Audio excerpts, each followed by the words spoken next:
Hello, everybody. Thank you so much again for joining today's webinar. My name is Alexis Batulis with Columbus, and today we have a special presentation on cloud migration, best practices for Microsoft ERP. In this webinar, we will demonstrate the value of the cloud in Microsoft Dynamics 365, and we'll outline how the Columbus Digital Advisory Team can help you determine the process, costs, and benefits through a custom digital assessment. We started the call by putting everyone on mute, so if you have any questions during today's presentation, please use the comment box on the upper right-hand side of the screen to ask any questions that may come up. At the end, we'll have time for a Q&A with our presenters. Finally, we are recording this session and we'll be sending a link to all attendees within an hour after this live webcast. Now I'm excited to introduce your presenters today, the wonderful Stefan Sawecki and Zach Connolly, Enterprise Account Executives at Columbus. So without further ado, Stefan, I'll hand it over to you.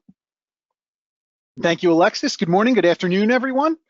Zach and I are excited to really provide what we're thinking of as sort of the perspective from the front lines, if you will. We both get an interesting perspective, getting to spend so much time talking with frankly a lot of you around your roadmaps, your digital transformation goals, and I think the directive from our team and what we're trying to convey here today is some of those lessons learned, some of the value in terms of the tangible benefits around these types of migrations, what they can bring to your business, and frankly how we at Columbus can help you all practically approach these scenarios, right? I mean, I think conceptually at the level of your leadership, right? I think the cloud, it can be a little bit mysterious, so our goal is certainly to demystify some of those things and ultimately help you all build out a roadmap that makes sense. So our session for the next 45 minutes or so, we're going to hit on really just the high level on the cloud. We'll talk about Microsoft's take, both from an ERP as well as a general cloud and Azure perspective. And then we'll talk about how we at Columbus leverage things like our digital advisory team, as Alexis mentioned, and digital assessments to help our clients build that roadmap in a very comprehensive and holistic way. Because at the end of the day, and I think part of our key message, you will see that it is more than just purchase to pay or order to cash, right? There's a lot more there that goes into it, and we'll get into some of those pieces.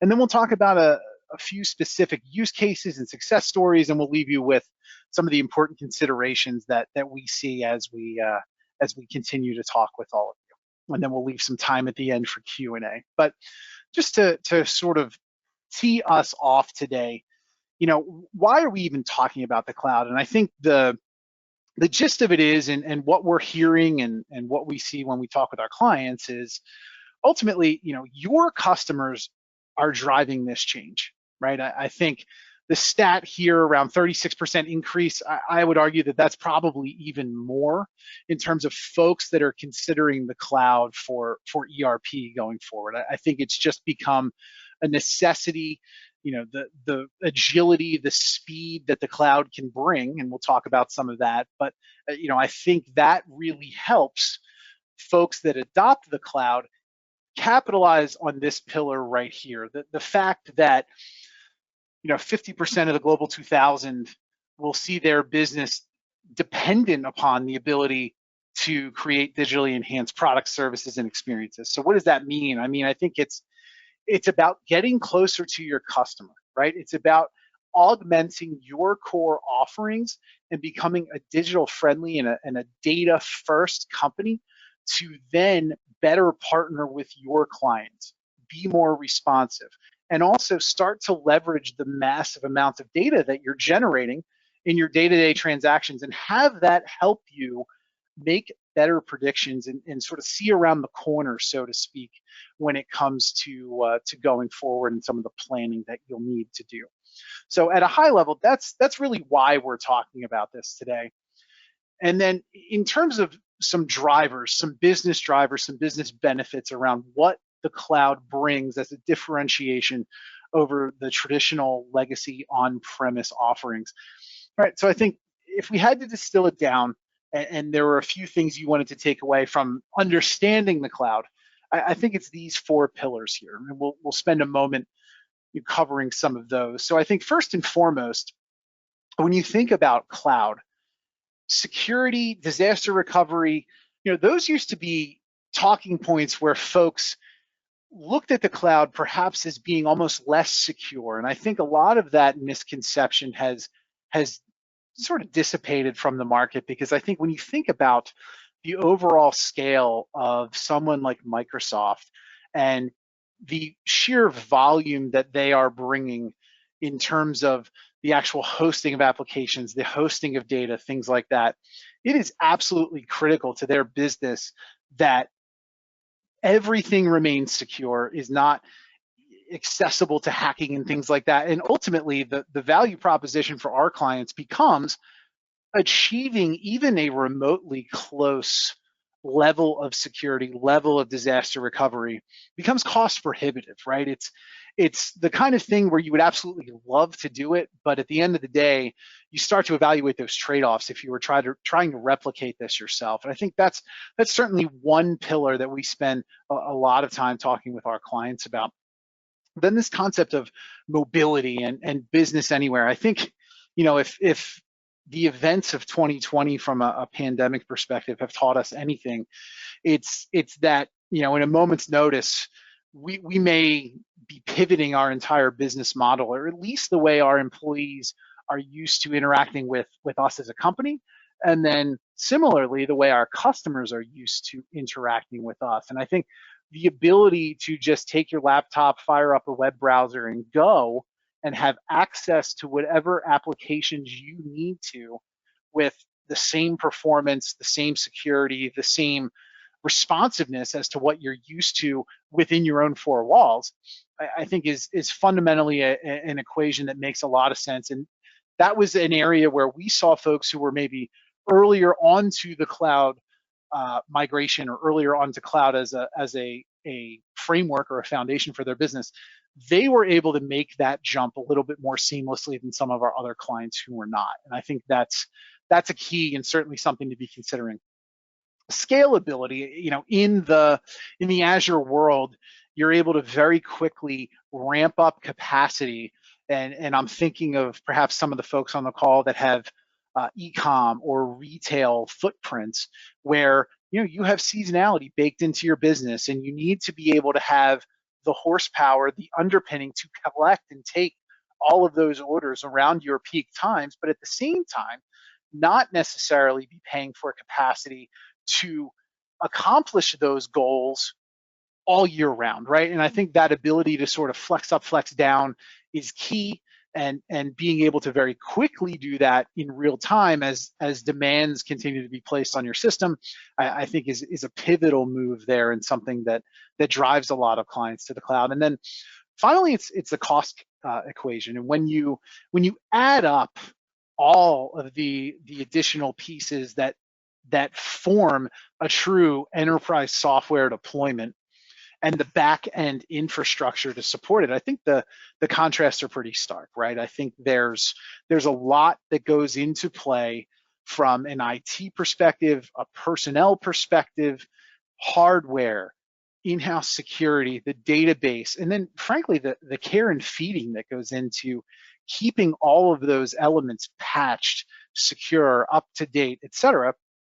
There's a lot there that ends up being encapsulated in a cloud deployment that you no longer have to worry about. And one of the things that we hear frequently and we talk with folks about is it's a refocusing of their IT team on to being able to really partner with the business and get at things that might be better drivers, and again, helping them get closer to their customer as opposed to troubleshooting broken servers and things like that, right? So it becomes a higher value add task for your internal folks, and then ultimately helps drive downstream change that can really impact the business. And when we talk about some of those impacts, Microsoft has done a really good job of helping us quantify that. So as the folks on the call, is whether this is a 2021 initiative or it's something that's down the road, one of the things that we, in conjunction with Microsoft, can do is help build out that business case for you, right? And we've got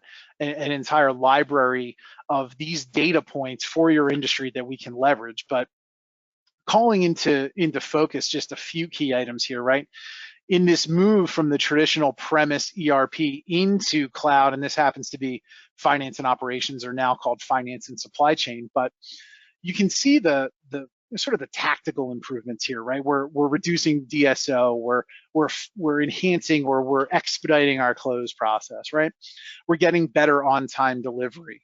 We're more accurate with our inventory, and that's driving this number here, which I think we're all keeping an eye on in our businesses in terms of how well are we meeting our customers' objectives? How happy are they to be doing business with us?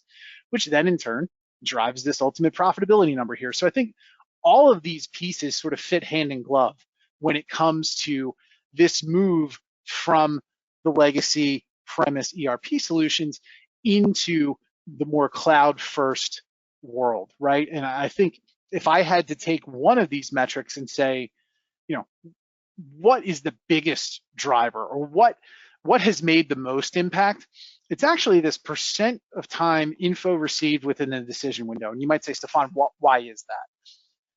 I think by and large, almost all of the folks we talk with can get answers to their questions, right? If someone in the business or a customer or a vendor comes to us and says, hey, what about X?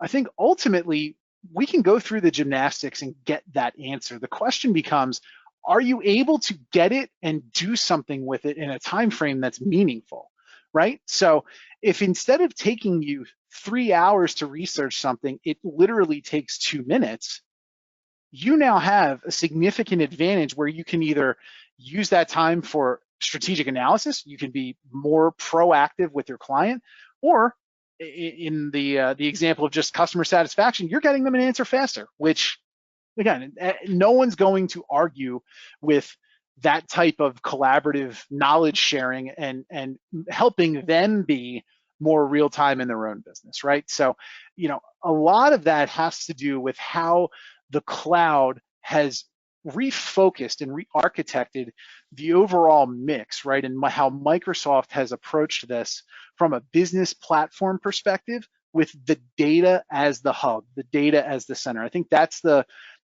key, right? Is really everything going forward is about and around your data. And that's the key driver. And we'll talk about that a little bit more here in a moment. So sort of alluding to some of those pieces around the Microsoft Business Platform here, right? So let's talk a little bit for a moment around Dynamics 365 and how that fits into this equation in the cloud, right?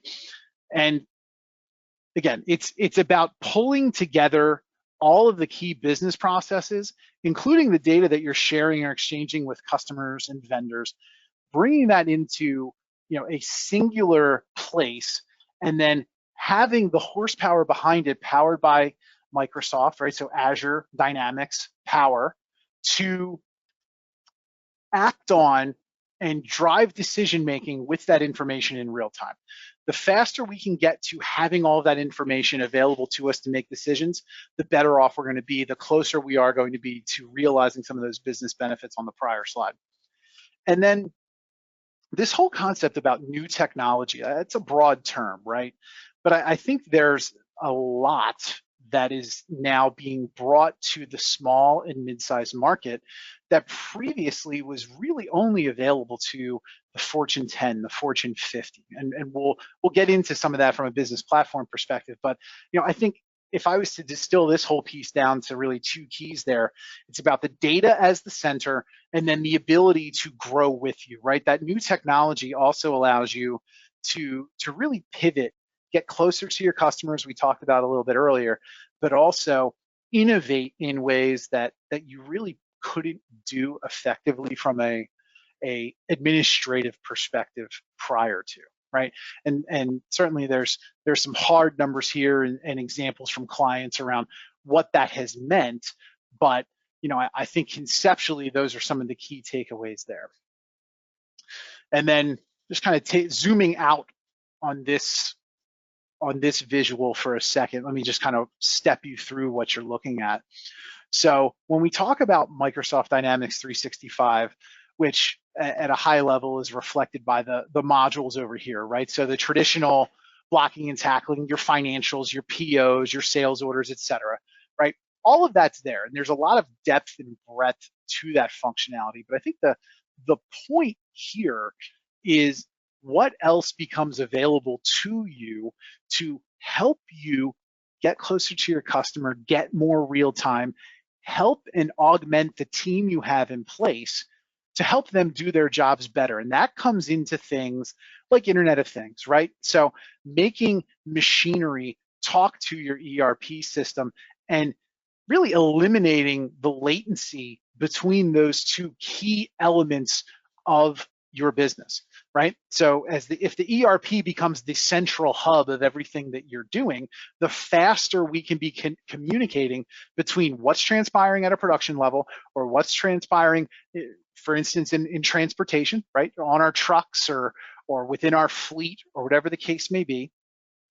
And also what could be going wrong, right? If we're analyzing some of those trends and we're seeing, hey, when these 7 conditions exist, we have a 74% higher likelihood that there could be a failure of a particular item. We can intercept those breakages much faster, right? So those are the types of scenarios that jumping into this stack can bring. And a lot of times we talk about this with folks. This doesn't have to be an all or nothing proposition, right? It's configuring and leveraging the pieces that make the most sense for you at the given time that we're speaking about it, right? And ultimately, you've got the opportunity to grow downstream if that makes sense, right? So perhaps for some of you, manufacturing scheduling driven by machine learning, right? So helping the system get smarter, the more data, the more cycles, the more experiences it has, right? So that'd be a logical place to start for a lot of folks. And then you can even work backwards through your process and incorporate things like demand forecasting. And then underpinning all of that, we've got all the Azure big data pieces that can help us look at just massive, massive amounts of data, create and mine for trends along causal factors and all types of things that we can bring to really enable that next generation business platform to help you go forward and prepare for A, what's already in place, but B, what invariably is coming, right? Which is just more connectivity, bigger data loads, and just more information. How do you distill it? How do you make sense of it? You deploy these types of solutions to help your team, not replace, but to help augment your team, make them smarter, and help them get to the decision faster. So back to getting that information, getting the insight in that decision window, these are the types of solutions that drive that. And then just, a lot there, right? So this now is really how we at Columbus think about walking our clients down this journey, right? Because there are a lot of options and certainly business benefit across a vast majority of them for a lot of our clients. Then it molds into where is the biggest bang for the buck? What is the most approachable and digestible tract for our business? And that's where our team gets engaged. And Zach's going to speak in a minute about, sort of tactically how we do that. But at a conceptual level, we think about solving these problems under our 9 doors to digital leadership philosophy, right? So this is cloud ERP as really the nexus of that entire system, but we are focused on data. We're focused on the external systems.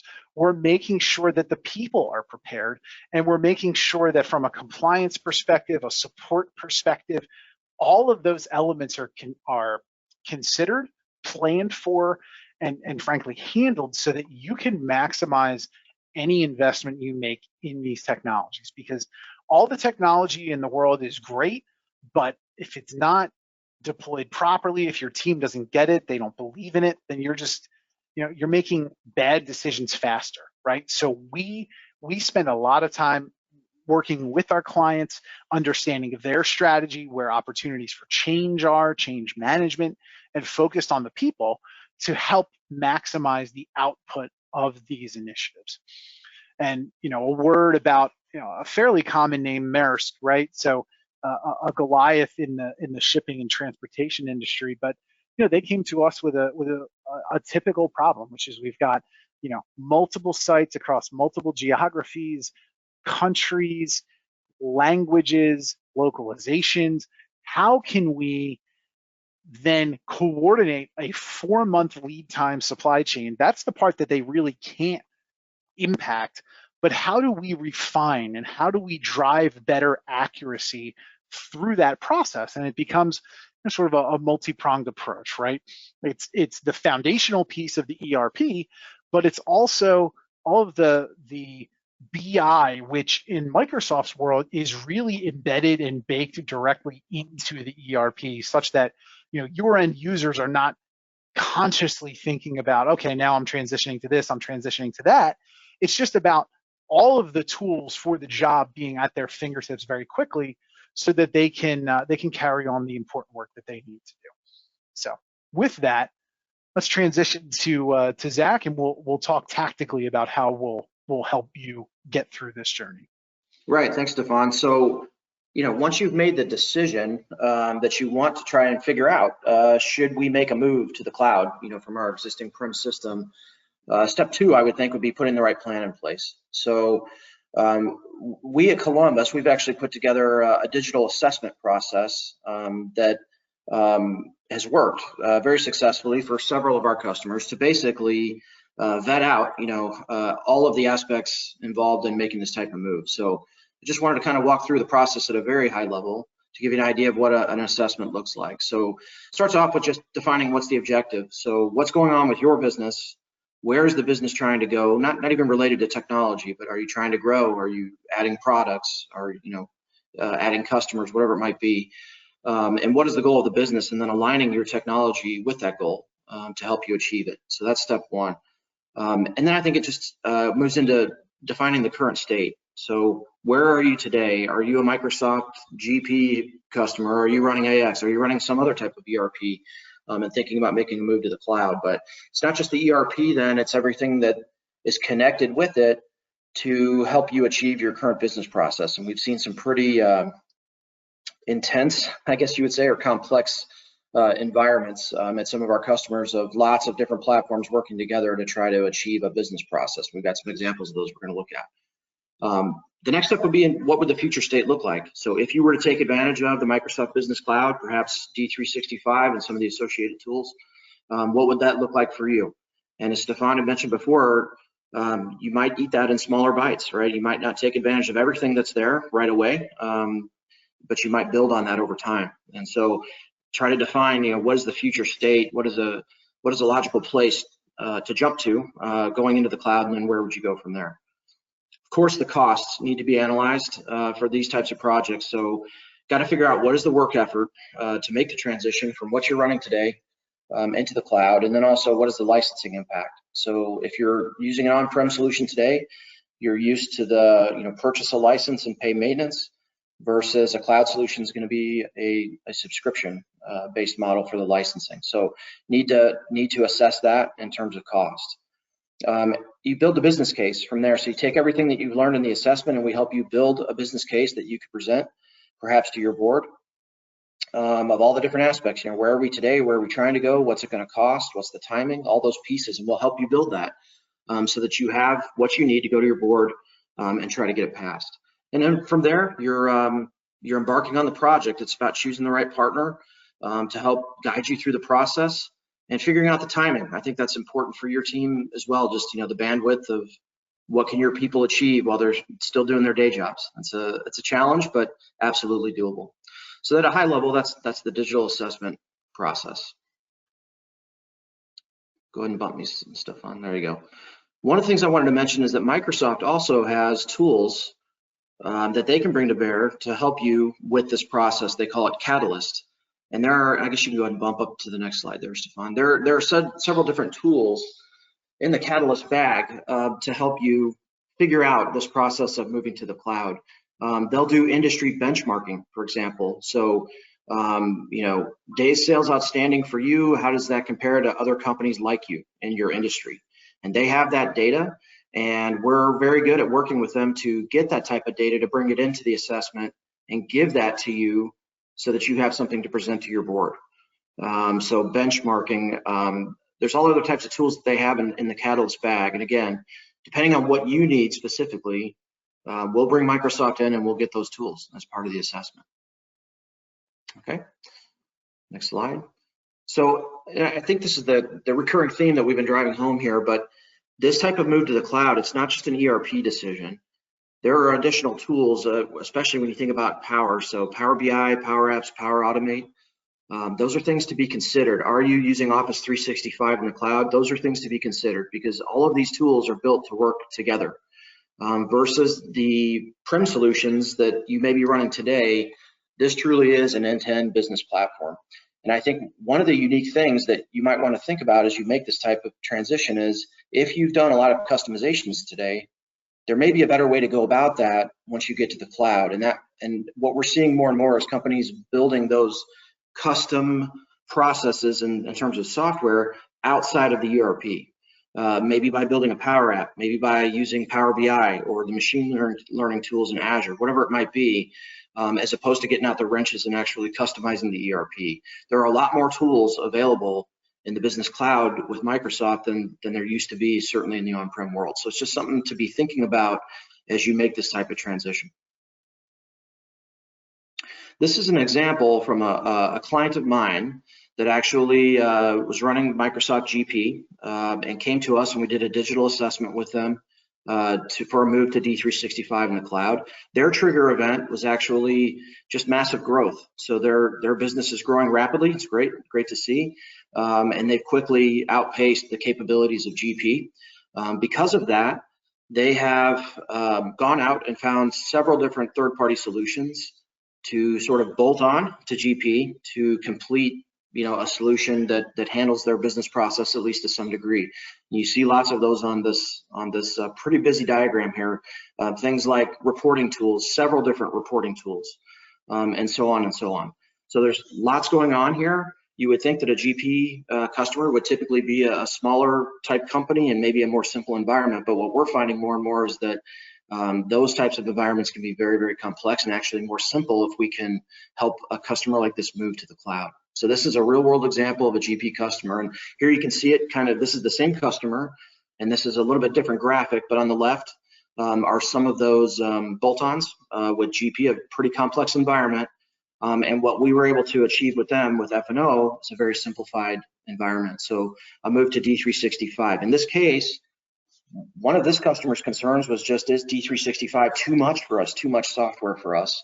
And what they realized is that they have a lot more software in their GP environment than what they would have with F&O just because of the depth of functionality that's there. And that's a common occurrence that we're seeing, not just with GP clients, but with NAV clients or even AX clients as well. Stefan, this might be one of yours, I think. It is, yeah. And again, I think a very, very similar story, right? Where a client on a tremendous growth trajectory actually went public on GP, but all of the, I guess, business requirements, they thought about solving each of those individually. And I think that's very common, right? A lot of times you're solving this specific problem in this specific moment, and totally makes sense. We work with a lot of folks that are thinking about it in that vein, but invariably there comes a time where maybe if you can take a breath and take a step back, and that's where I think the assessment process can give you sort of that mirror to hold up and just say, this is how we're running our business, right? We've got multiple external portals. We've got, homegrown solutions for procurement and inventory, but just parts of our procurement, just parts of our inventory. And, the ability to get a quick snapshot and synopsis of what's occurring in our business becomes increasingly difficult, right? So, again, multiple reporting tools, external CRM functionality, lots of different things all feeding in, and it just becomes a very complex and difficult network to maintain, right? And when you think about, at least in this customer's case, the growth projections from a percentage growth year on year, you know, the transaction volume that would accompany that as they continued to make partnerships in their industry, and their business model was frankly validated and continued to be desired by both their customers as well as partnership opportunities with bigger players in their space, became very clear that this would not scale to support them, right? The care and feeding of this scenario just became too much. And again, as Zach had mentioned with the client he spoke to, you know, you've got the opportunity to distill down all of these ISVs and all of these, the homegrown pieces. And again, this was a move to finance and operations. They actually leveraged our Dyna-Rent platform. They had some rental elements to their business.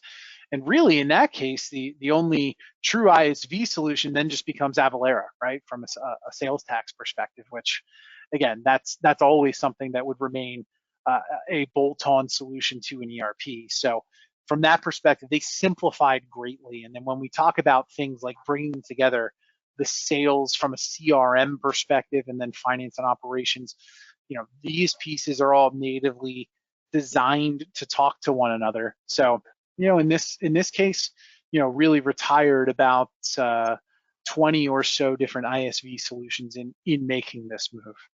Interestingly enough, in both of those examples, Stefan, our customers' ongoing cost on something like F&O was either equal to or less what they were spending annually with their on-prem solutions, because there were so many bolt-ons. And so paying the maintenance and renewals on all of those really does add up, and a simplified environment in the cloud can actually be a cost saver, even though you're going to a more sophisticated, deeper solution.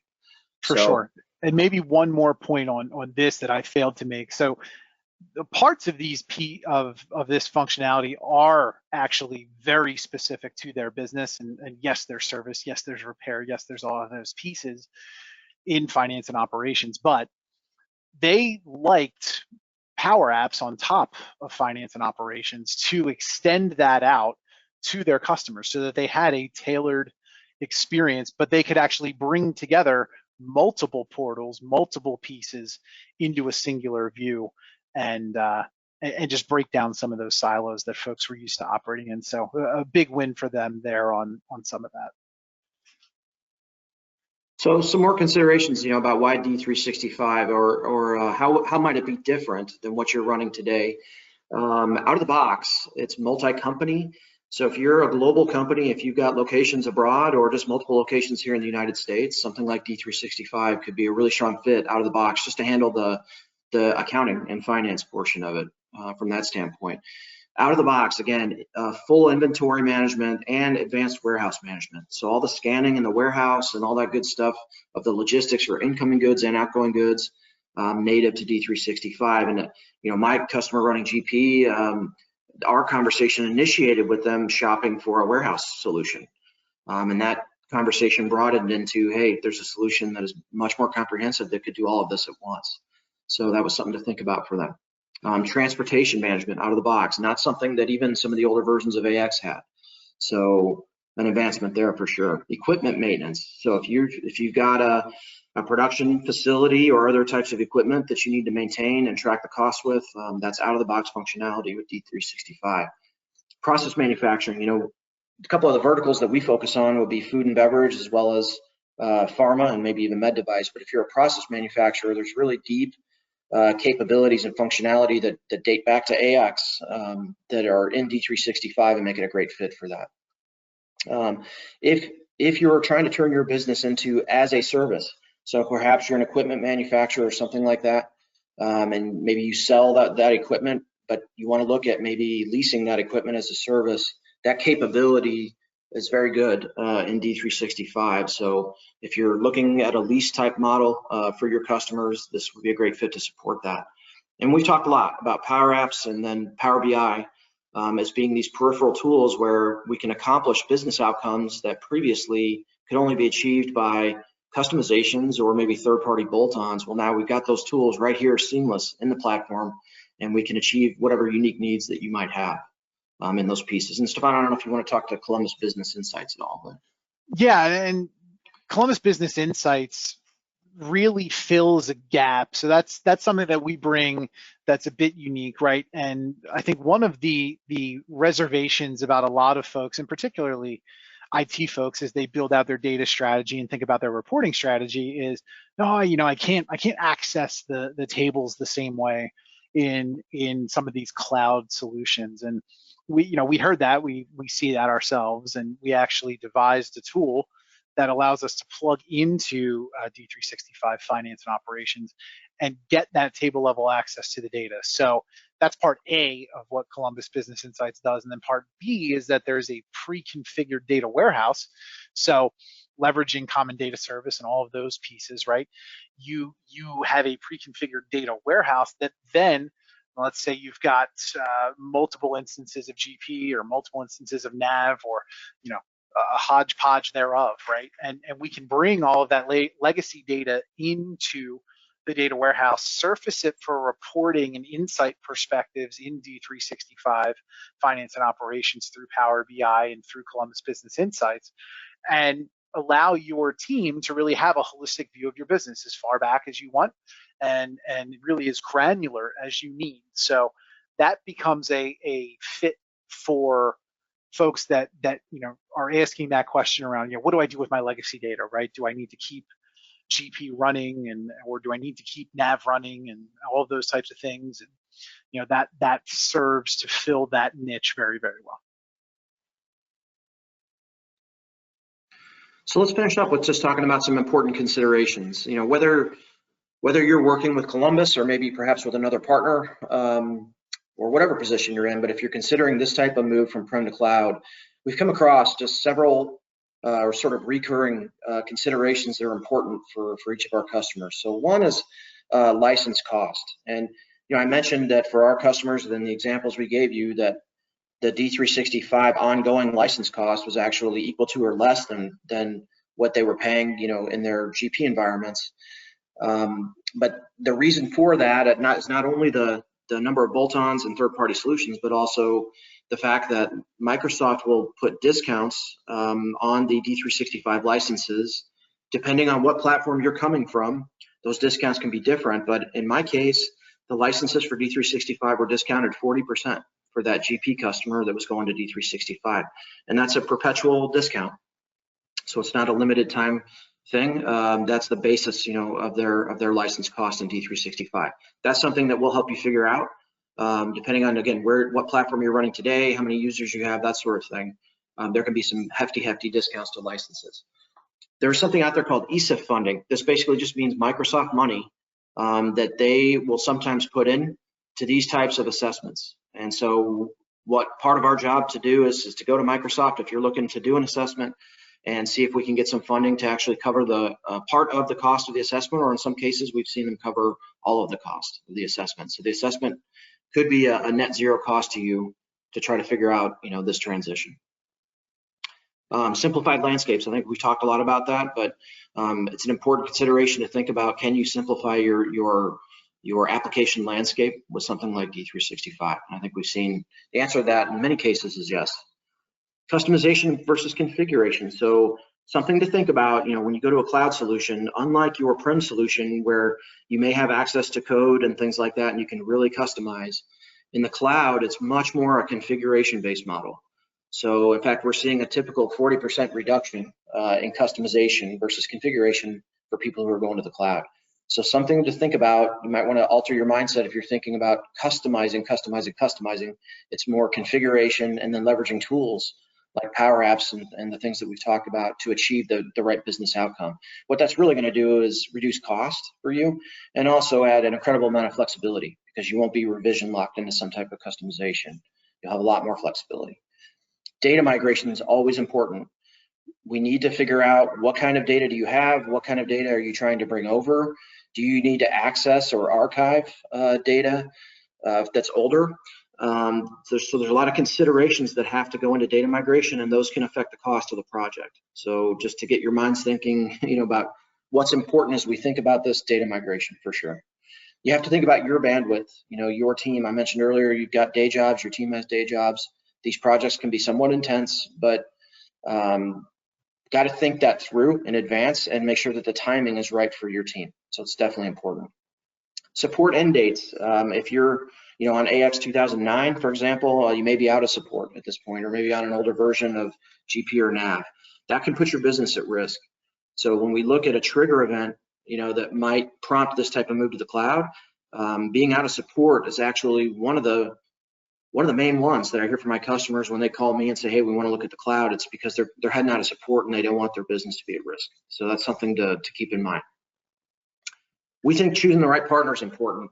One of our unique attributes here at Columbus is that we're a GP shop, we're a NAV/BC shop, and an AX/D365 shop. So we actually have a great understanding and teams that support all of those platforms, so we can help all the way through. But if you're working with a different partner as well, think about, are they the right fit for you? Hopefully they are, to help you embark on this type of project.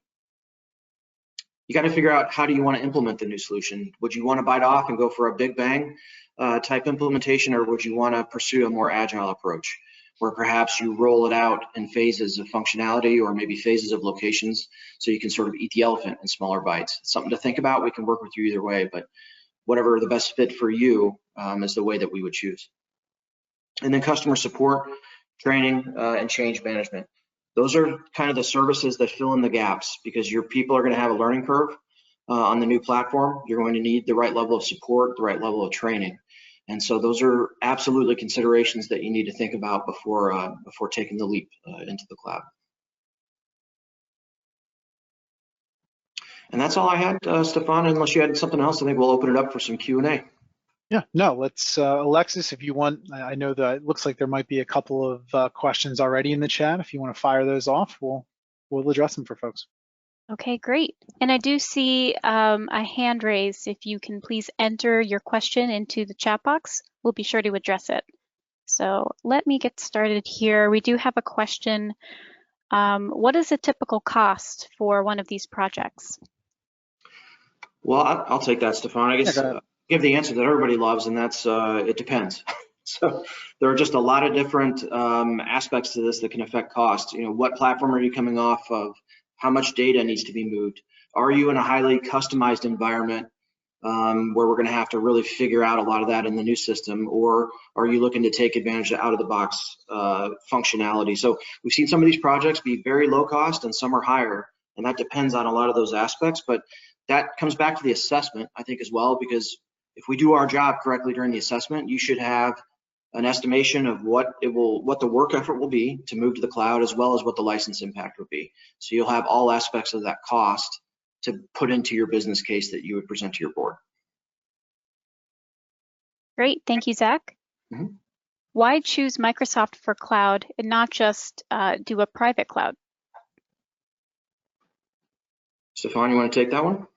Yeah, and I assuming from a private cloud perspective, working with, an AWS or something like that. And I think part of the distinction there is that Microsoft gets the business technology as opposed to just a hosting provider, which, in a lot of cases, they're just setting up an environment for you, and that's pretty much the end of the story, right? I think the movement of the data across your applications and prioritization of things, I think, can be critical. And I think it's important to think about, who that partner is in terms of where you are placing your trust and ultimately the go forward resiliency of your business, right? And I think somebody that gets both of those things, I think is important, as opposed to just they're only in the business of setting up servers and managing servers, right? I think there's a lot more to it than that.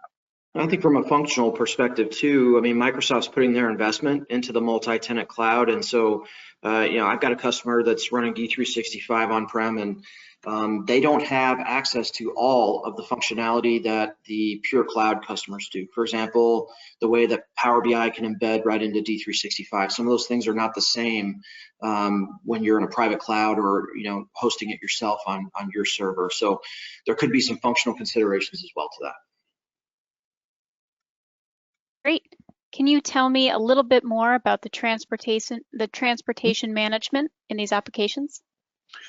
Yeah, I mean, it's a full-scale TMS solution in the sense that you can track both your own fleet as well as external 3PL carriers, et cetera.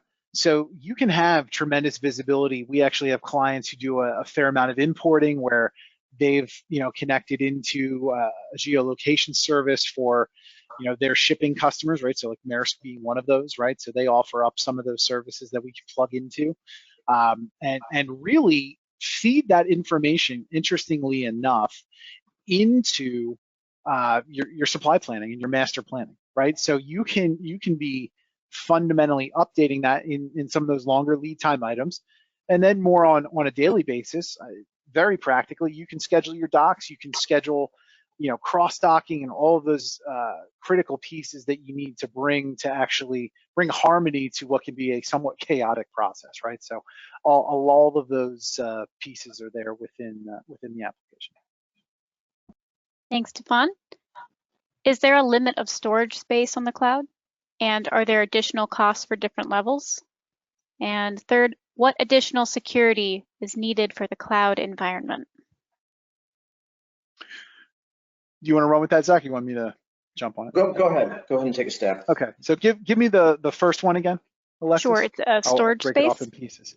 Yeah, so there is no limit on storage space, and actually so to the second point, are there different costs? Yes, there are costs driven by how much of the storage you are using, but those two pieces sort of go in tandem. So the more storage you use, the individual cost associated with the storage you are using, the per gigabyte charge or per terabyte charge goes down. So you've got sort of the sliding scale there. The other thing as well, depending on how many users you have in the system, we do have a fair number of clients who have zero additional cost for storage because each of the licenses grants you a particular amount of storage associated with the ERP. So you've got, there's some math there that we can ultimately help you with, and that's part of the output of the assessment as well. We'll look at the entire data estate. And then you also start getting into things like compression and all of that, right? So we can accurately model that for you. We've done enough of these at this point that we've got very, very strong visibility in terms of what that end game will look like for our clients. One more thought there too, Stefan, would just be the tools like Power BI. I mean, they can report on data from external sources as well. So not all of our customers actually move all of their data into D365 as well. There might be reasons why you want to keep it elsewhere, but the Microsoft tool set can still have visibility to that and give you the reporting on it. So there's lots of different variables there, but yeah, the assessment again would help us understand how much data you have, how many users you have, would there be any additional costs? And absolutely, that'd be part of what we would figure out. Thank you both. And what's the additional security that would be needed for a cloud environment? I mean, I think it just comes back to core sort of network security on your side, right? It's all of the sort of database level security. You're simplifying things from a firewall perspective, and then you're also simplifying the physical security, right? I think that's something that kind of gets lost in the shuffle sometimes, right? I'm just north of Philadelphia. My territory includes New York City, and we had a client who they were in Brooklyn, New York, and their servers, people came up with a sledgehammer, broke through the brick wall, and took 4 of their servers out of their building. And this was probably 10 years ago. So when you think about things like that, it's just mind-numbing in some respects, right? But at the same time, Microsoft has all of that handled for you, right? So the security on your side really becomes much more streamlined, much more simplified. You're just worried about ultimately managing the networking traffic, and then from an authentication perspective in some of those areas, if you're already using Office or you're already using other elements of Azure, very, very seamless to use Azure Active Directory and manage all of that security and access in a single console. Thanks, Stefan. And we have a question here from Steve. Power BI embedded in F&O, does that allow users to run reports similar to JET? Oh, and he made a correction. I mean external to the ERP system. It does. It does. So Power BI, even though it can look at those external sources, that reporting can be embedded right into D365 and accessible to users based on their security access. So if you allow them to see that type of data, then absolutely they can use that reporting tool right inside D365. You can also embed that in a Power App or some of the other tools. So lots of flexibility, and more flexibility, the more breadth of the business platform that you kind of take advantage of, right? So if it's Azure, Power BI, D365, all built to work together to give you that business outcome. Thanks, Zach. And as a reminder, if you come up with more questions after this webinar, you can contact us at us-marketing@columbusglobal.com, and that goes for those listening to the recording of this session. We have a few more questions here and about 5-6 minutes to go, so please write down the email us-marketing@columbusglobal.com. All right, we have another question here. I do have Nav BC 13.3 on-prem. Do you recommend adding transportation management on-prem or go to the cloud first? What was the footprint again? I'm sorry, Nav. I didn't hear it all. Nav BC 13.3 on-prem. Do you recommend adding transportation management on-prem or go to the cloud first? So yeah, so I think the genesis of the question there really is, should I extend my existing footprint and then migrate the entire piece to the cloud, or migrate and then enhance the additional functionality? And I think while I certainly could argue it both ways, I think just speaking from experience in terms of what we've seen, I think a lot of times we're seeing people make the move to the cloud, and depending on how critical that is, right? If you're seeing that as being, a showstopper, I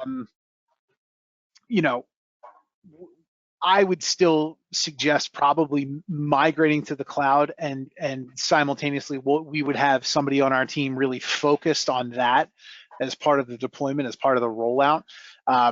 We made mention of sort of the big bang versus agile approach, right? And we use agile a little bit with air quotes. We really think of it as more of an iterative or incremental deployment strategy. And, that could be a perfect item to have as a very quick phase two. We have I'll give you an example. We have a med device manufacturer in Indiana that's did what we call our MVP, or minimum viable product, right? So an agile term there, but went live in 3 months, and we are now back in for another 6 weeks or so of a phase two. And by that point, they'll have rolled out customer portal and some of the other ancillary pieces, right? So phase one was core finance, core operations, core production, inventory management, et cetera. And then phase two being some of the quote unquote bells and whistles or additional functionality to help them, right? But you're talking about a 4.5 month initiative for all of it, but you got stabilization there in the meantime in the middle. So lots of different ways we can approach it, but I think in general we see people make that jump and then either in lockstep or immediately thereafter enable the new functionality. Thanks, Stefan. I have a question here. I don't quite grasp the complexity of the migration. We use Dynamics GP. A migration to D365 is just a simple copy of data and settings, or a complete setup of D365 from scratch? Yeah, I would say it's more the latter. So I would call it a re-implementation. It's not a copy and paste type operation. However, that doesn't necessarily mean that it's a horrible, ugly, complicated, complex project. That will depend on your current environment with GP and what functionality you want to take advantage of in D365. So don't mean to beat a dead horse, but an assessment would help you understand that. But it's definitely, would not think of it as a copy and paste. There is a project there, and how complex that project would depend on your unique environment. And I'll riff off of that for a minute if I can. The other thing we bring in a lot of cases, if someone is on GP and they're making the move to one of the D365s in the cloud, we start with a subset of best practices, right? And I know people say best practices all the time, but we have a very prescribed tactical set of here's procure to pay, here's order to cash, here are all those business processes, and we review that in depth with your team. And frankly, a lot of that conversation starts in the assessment and then moves through to the analysis and diagnostic phases of the project. And our team, one of the reasons we've been successful is we try to have a very healthy collaborative dialogue with our clients. And part of that is saying, do you really need to make that change from a process perspective? And is there a business reason for it? Not trying to be contrarian for the sake of being contrarian, but really to ensure that we're not over configuring, over engineering, over customizing just because something's always been done that way. So that's something else to consider. We start from a perspective, not from a blank slate. All right, I think we have time for one more question here. What is the level of staff involvement in this implementation? So, I'll start with that, and Zach, if you want to add anything, go for it. So, and again, little asterisk around this, right? It depends, but I think we typically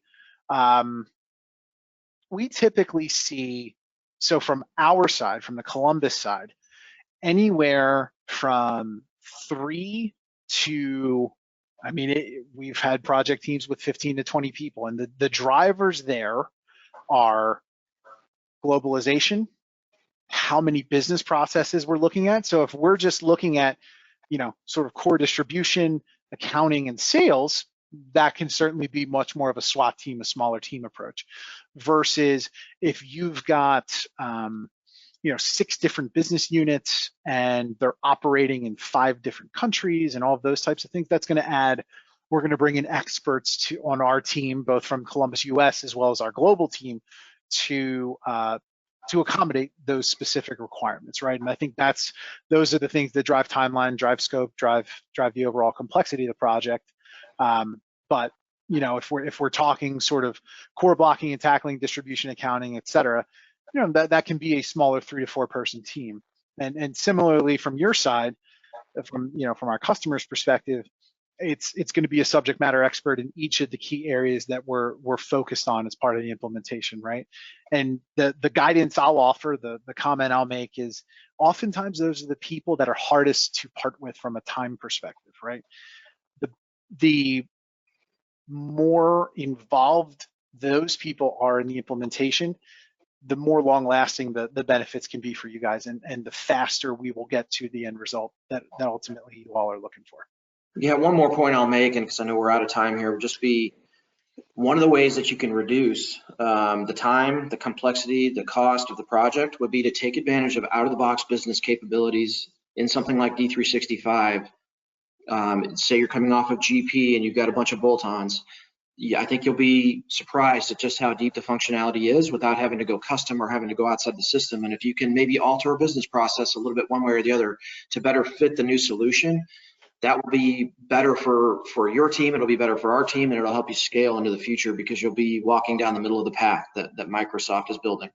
So that's just another consideration to think about, not necessarily trying to replicate the current environment, but achieve the same business outcomes or better business outcomes by leveraging the tools that are there in the cloud solution. All right.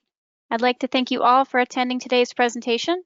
If you have any additional questions or are interested in a digital assessment, please reach out to our contact email, us-marketing@columbusglobal.com, and please complete our survey at the end of this webinar to help us improve.